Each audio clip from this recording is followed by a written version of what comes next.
پاس تمہارے لیے ایک بہت اچھی خبر ہے، جلدی سے آ جاؤ۔ کون ہے تم؟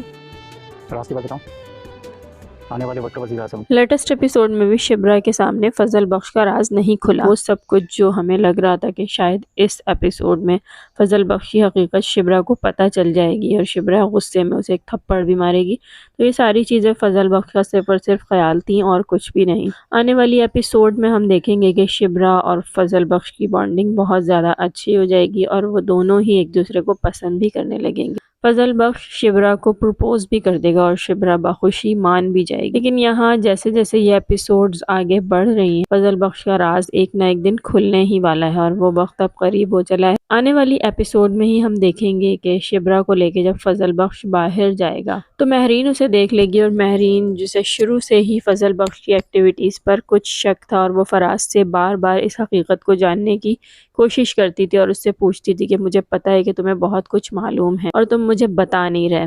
تو لیٹسٹ ایپیسوڈ میں ہم دیکھیں گے کہ مہرین شبرا کے ساتھ شامیر سکندر کو دیکھ لے گی اور پھر وہ فوری طور پہ فراز کو کال کرے گی اور اس سے یہی کہے گی کہ میرے پاس تمہارے لیے ایک بہت بڑا سرپرائز ہے، تم جلدی سے آ جاؤ۔ اور فراز جب اس کے پاس پہنچے گا تو وہ اسے پکڑ لے گی اور پھر اسے جانے نہیں دے گی بلکہ اسے باندھ کر بٹھا دے گی اور اس سے ساری حقیقت اگلوانے کی کوشش کرے گی اور اس سے یہی کہے گی کہ مجھے پتہ ہے کہ شامیر USA میں نہیں بلکہ پاکستان میں ہی ہے اور وہ اس وقت کہاں ہے، کیا کر رہا ہے، یہ سب کچھ تم مجھے بتاؤ گے۔ اور فراز جو کہ اب تک شامیر کے کہنے پر سب کچھ کرتا آیا ہے اور مہرین سے ساری چیزیں چھپاتا آیا ہے، اب آنے والی ایپیسوڈ میں ہی ہم دیکھیں گے کہ فراز کس طرح سے اپنے آپ کو بچائے گا یا پھر ساری سچائی مہرین کے سامنے آ جائے گی۔ اور اگر یہ سچائی مہرین کے سامنے آ جاتی ہے تو آنے والی ایپیسوڈ بہت زیادہ انٹرسٹنگ ہونے والی ہے، کیونکہ مہرین کے سامنے ساری سچائی آنے کا مطلب یہی ہے کہ فضل بخش کی حقیقت شبرا کے سامنے بھی بہت جلد آنے والی ہے۔ تو آپ میں سے کون کون چاہتا ہے کہ فضل بخش کی حقیقت جلد سے جلد شبرا کے سامنے بھی آ جائے؟ کمنٹ میں ضرور بتائیے گا۔ ویڈیو پسند آئے ہو تو لائک کریں، چینل کو سبسکرائب کریں۔ مجھے دیں اجازت، اللہ حافظ۔